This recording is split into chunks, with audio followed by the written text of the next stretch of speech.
जय हिंद दोस्तों, कैसे हो आप लोग? आई होप अच्छे ही होंगे। दोस्तों आज हम इस वीडियो में यूपी पुलिस कांस्टेबल की जॉब प्रोफाइल के बारे में बात करने वाले हैं। दोस्तों जैसा कि आप सभी लोग जानते हो, यूपी पुलिस में 60,244 पदों पर री एग्ज़ाम होना है और बहुत जल्द आप लोगों का एग्ज़ाम होगा। जो भी साथी तैयारी कर रहे हैं उन्हें तो ये जानना बहुत ज़रूरी है कि यूपी पुलिस कांस्टेबल बनने के बाद आपको क्या क्या लाभ मिलने वाले हैं और किस तरह की आपकी ड्यूटी होती है और कितने दिन की आपको छुट्टियाँ मिलती हैं, ड्यूटी टाइम, प्रमोशन वगैरह। मैं सब कुछ आपको आज इस वीडियो में डिटेल में बताने वाला हूँ। दोस्तों वीडियो अच्छी लगे तो वीडियो को लाइक ज़रूर कर देना और चैनल को सब्सक्राइब भी कर देना, ताकि मैं आगे भी इस तरह की वीडियो बनाता रहूँ और आपकी हेल्प करता रहूँ। आपका प्रत्येक सब्सक्राइब मुझे बहुत मोटिवेट करता है वीडियो बनाने के लिए। तो चलिए बिना देरी करे वीडियो शुरू करते हैं। दोस्तों आज हम इस वीडियो में 5 पॉइंट पर बात करने वाले हैं। सबसे पहला सैलरी, कि आपको कितना वेतन मिलेगा पुलिस कांस्टेबल बनने के बाद में। और नंबर 2 पर बात करेंगे हॉलीडे की, कि आपको कितनी छुट्टियां मिलेंगी। नंबर 3 पर हम बात करेंगे ड्यूटी टाइम और वर्कलोड के बारे में। और नंबर 4 पर हम बात करेंगे प्रमोशन के बारे में, कि आप कितने साल के बाद सब इंस्पेक्टर और इंस्पेक्टर बन जाओगे पुलिस कांस्टेबल भर्ती होने के बाद में। और नंबर 5 पर हम बात करेंगे मेडिकल ट्रीटमेंट के बारे में, कि आपके परिवार का फ्री इलाज किस तरह से हो सकता है पुलिस कांस्टेबल बनने के बाद में। और सबसे लास्ट में मैं आपको बताऊंगा कि एक पुलिस कांस्टेबल को यूपी पुलिस में 13 महीने की सैलरी मिलती है। क्या आपको इससे पहले पता था? और वो क्यों मिलती है इसके बारे में भी मैं आपको लास्ट में बताऊंगा। तो दोस्तों सबसे पहले हम बात कर लेते हैं सैलरी की। यदि आप एज आ पुलिस कांस्टेबल यूपी पुलिस में भर्ती हो जाते हो तो आपका 2000 ग्रेड पे होने वाला है और आपका जो बेसिक पे होगा वो होगा 21,700 रुपये। और जो इस समय महंगाई भत्ता चल रहा है, डीए जिसे हम बोलते हैं, वो चल रहा है इस समय 50%। तो उसके हिसाब से आपके 10,850 रुपये हो जाएंगे डीए के। और एक मिलता है फूड अलाउंस, वो मिलेगा आपको 1875 रुपये। वॉशिंग अलाउंस 188 रुपये। एचआरए मिलेगा 2400 रुपये। अगर हम इन सबको ऐड करें तो आपकी ग्रॉस सैलरी होगी 37,013 रुपये स्टार्टिंग से ही, जो आपको ट्रेनिंग से ही मिलनी स्टार्ट हो जाएगी। दोस्तों इसमें से आप कुछ रुपए कटेंगे भी आपकी ग्रॉस सैलरी में से, जैसे कि एनपीएस जो आपके बेसिक पे और डीए का 10% होगा। तो लगभग 3200 रुपये आपके इसमें से घट जाएंगे एनपीएस के। और जो आपकी net salary, in hand salary होगी, वो 33,813 रुपये होगी। लगभग हम 34,000 रुपये से मान सकते हैं। और जब तक आप भर्ती होगे तब तक डीए बढ़ जाएगा, हो सकता है वो 54, 58 या 62% हो जाए। तब तक आपकी इन हैंड सैलरी 36,000 की समथिंग हो जाएगी। दोस्तों इसके बाद मैं आपको बता दूं कि यूपी पुलिस में 13 महीने की सैलरी मिलती है। और 13 महीने की सैलरी इसलिए मिलती है क्योंकि जो पुलिस त्योहारों पर सभी लोग अपनी अपनी फैमिली के साथ त्यौहार एंजॉय करते हैं, फेस्टिवल एंजॉय करते हैं। होली, दिवाली, ईद, रक्षाबंधन, जितने भी गवर्नमेंट सर्वेंट हैं सब अपनी फैमिली के साथ एंजॉय करते हैं। लेकिन पुलिस वाले अपनी फैमिली के साथ कोई भी त्यौहार एंजॉय नहीं कर पाते। वो सड़कों पर, चौराहों पर, अपने थाना क्षेत्र में जनता की सुरक्षा के लिए तैनात रहते हैं। बल्कि उल्टा होता है, जब त्यौहार होता है, होली, दिवाली होती है, तो पुलिस वालों की ड्यूटी तो फिर टाइम ही नहीं मिलता। मतलब 24-24 घंटे की ड्यूटी हो जाती है और डबल ट्रिपल ड्यूटी हो जाती है जब त्यौहार नज़दीक आते हैं। तो चाहे मुहर्रम हो, चाहे ईद हो, छोटे से छोटे, बड़े से बड़े त्यौहार में पुलिस की ड्यूटी और ज़्यादा बढ़ जाती है। तो पुलिस वालों को अपनी छुट्टियों के अलावा, जो उनकी 60 छुट्टी होती हैं, उनके अलावा उन्हें और छुट्टियां नहीं मिलती। जबकि जो और गवर्नमेंट सर्वेंट हैं उन्हें संडे की, सेकंड सैटरडे की या सभी फेस्टिवल्स की छुट्टियां मिलती हैं। चाहे आप टीचर हो या क्लर्क हो, आपको और भी त्योहारों की छुट्टियां मिल जाती हैं। लेकिन पुलिस वालों को कोई भी छुट्टी एक्स्ट्रा नहीं मिलती। इसीलिए उन्हें 13 महीने का वेतन सरकार द्वारा दिया जाता है, ताकि वो मोटिवेट रहें और अपना कार्य अच्छे से निभाएं और जनता की सेवा करें। इसीलिए उन्हें 13 महीने का वेतन दिया जाता है। नेक्स्ट हम बात करते हैं हॉलीडेज़ की। तो यूपी पुलिस में एज अ कांस्टेबल जब आप बन जाते हो तो आपको 30 दिन की ईएल और 30 दिन की सीएल मिलती हैं।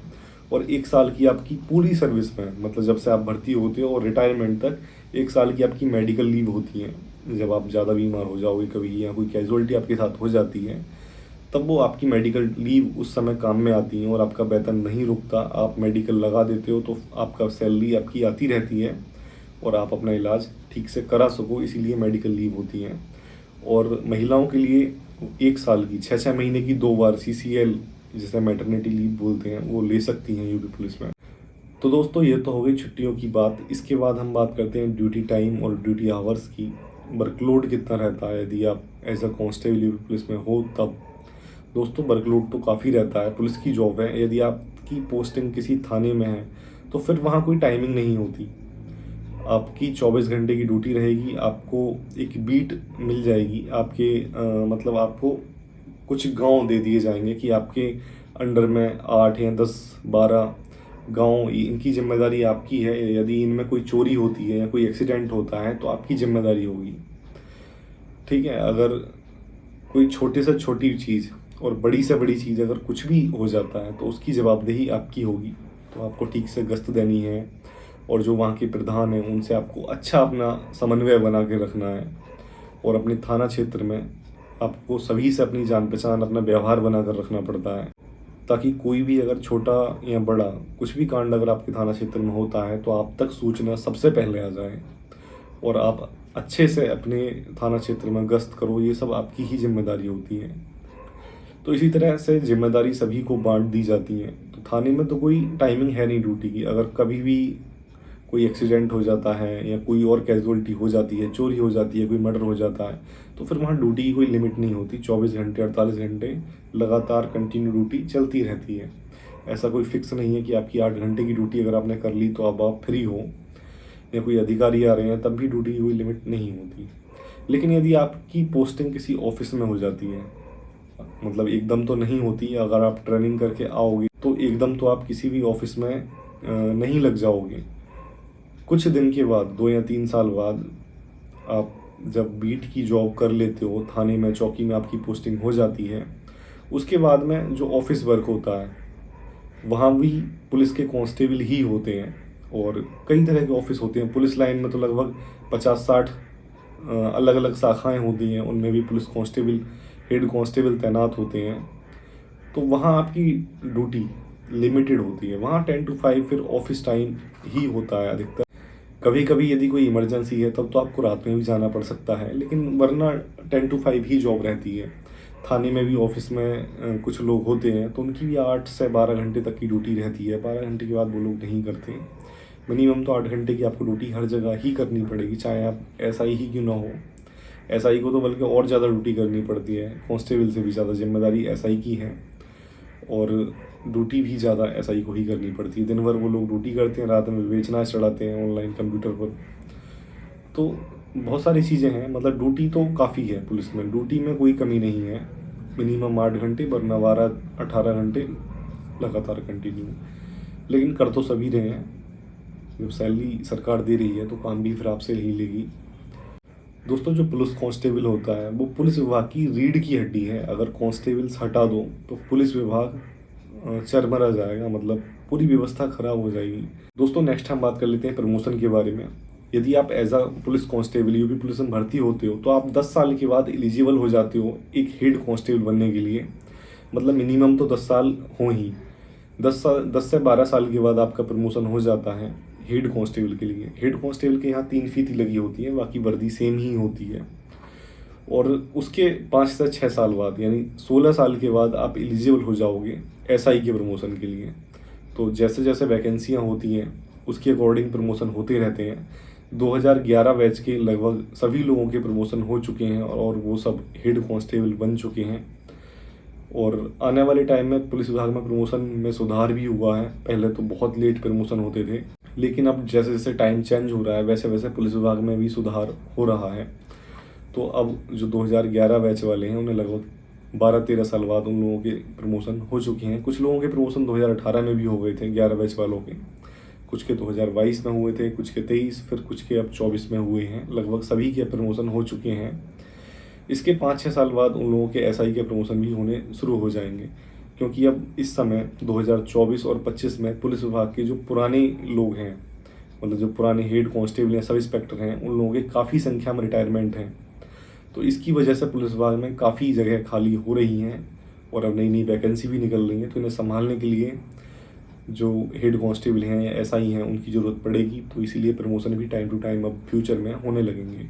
इसके बाद हम बात कर लेते हैं मेडिकल ट्रीटमेंट के बारे में।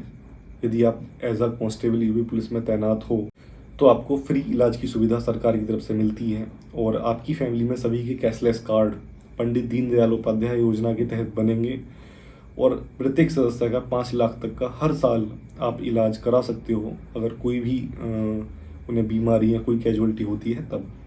इसके अलावा यूपी पुलिस में एक योजना और भी है जो काफ़ी पुरानी है और आज भी वो चल रही है, जिसे हम चिकित्सा प्रतिपूर्ति बोलते हैं। अगर आपके परिवार में किसी की भी तबीयत खराब होती है तो आप ओपीडी में भी अगर उन्हें दिखाते हो तो जैसे पर्चा बनता है, हर डॉक्टर की फ़ीस होती है 500 रुपये, 1000 रुपये, उसके बाद वो दवाई देता है, फिर घर भेज देता है मरीज को। तो इस तरह से अगर किसी का इलाज चल रहा है तो उसके जो भी बिल होंगे इलाज कंप्लीट होने के बाद में, तो उसकी एक फ़ाइल तैयार करके आप जमा करोगे ऑफिस में। उसके कुछ महीने बाद, 2 या 3 महीने बाद, जो भी रुपए आपके उठे होंगे इलाज में, मेडिकल एक्सपेंसेस में, वो आपको मिल जाएंगे। फिर ये जो है ओपीडी में के लिए भी है ये सुविधा और एडमिट होने पर भी है। लेकिन जो कार्ड की सुविधा है वो केवल एडमिट होने पर ही मिलती है, ठीक है। अगर कोई 24 घंटे से ज़्यादा एडमिट होगा तभी कार्ड काम में आएगा, वरना अगर ओपीडी में किसी का इलाज चल रहा है तो फिर चिकित्सा प्रतिपूर्ति जो है वही काम में आएगी। और उसमें तो दोनों सुविधाएं हैं, आप एडमिट होने पर भी उसके बिल लगा सकते हो, या किसी का ऑपरेशन हो उसके भी बिल लगा सकते हो, या फिर जैसे ओपीडी में किसी का इलाज होता है तो वो भी आप चिकित्सा प्रतिपूर्ति के द्वारा उसके रुपए भी ले सकते हो। तो दोस्तों यही सब फायदे हैं पुलिस में भर्ती होने के, और सबसे बड़ा फ़ायदा तो वर्दी का है ही, उसका तो रुतबा ही अलग है। आई होप आप लोगों को बहुत सारी जानकारी आज मिली होगी। जैसे आपको 13 महीने की सैलरी मिलेगी जब आप पुलिस में भर्ती हो जाओगे तब, ये केवल पुलिस में ही है और कहीं आपको नहीं मिलेगी, ठीक है। तो ये भी एक तगड़ा बेनिफिट है। और इसके अलावा मेडिकल ट्रीटमेंट आपका फ्री होगा ही, ठीक है। छुट्टी आपको ठीक ठाक है ही।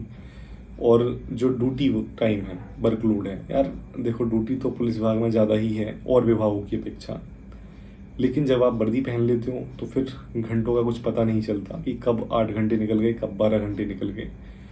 और जो आपका समन्वय हो जाता है आपके थाना क्षेत्र में, चाहे वो प्रधान हो या वहाँ की जनता हो, और जो आपका मतलब एक भाईचारा कह सकते हो, या एक कनेक्टिंग जो आपकी थाना क्षेत्र में हो जाती है, वो आप किसी और जॉब में नहीं कर पाओगे।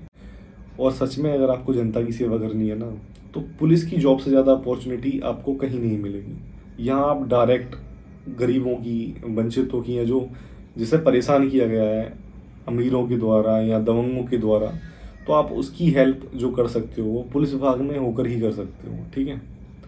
तो जॉब काफ़ी अच्छी है। जब आप एज अ कांस्टेबल भर्ती हो जाते हो तो 10-12 साल बाद आप हेड कांस्टेबल बन जाओगे अगर आपको कोई भी सज़ा नहीं मिले तब, और उसके 16 से 20 साल के बाद आप एसआई बन जाओगे। और लास्ट प्रमोशन जो होगा, अगर आपका सब कुछ सही चलता रहा तो आप इंस्पेक्टर भी बन जाओगे, इंस्पेक्टर से ही रिटायर होगे। अब इस समय काफ़ी लोग हैं जो पुराने हैं जो इंस्पेक्टर हैं इस समय, ठीक है। तो एक बार जब जॉब मिल जाती है तो फिर रास्ते अपने आप खुलते चले जाते हैं दोस्तों। जॉब काफ़ी अच्छी है, तो लग जाओ अपनी तैयारी में और री एग्ज़ाम की खोपड़ी में छेद कर दो, ठीक है। तो दोस्तों वीडियो अच्छी लगी हो तो लाइक ज़रूर कर देना और सब्सक्राइब भी कर देना, ताकि मैं अगली वीडियो इससे भी अच्छी बनाऊँ। मिलते हैं अगली वीडियो में, तब तक के लिए जय हिंद दोस्तों।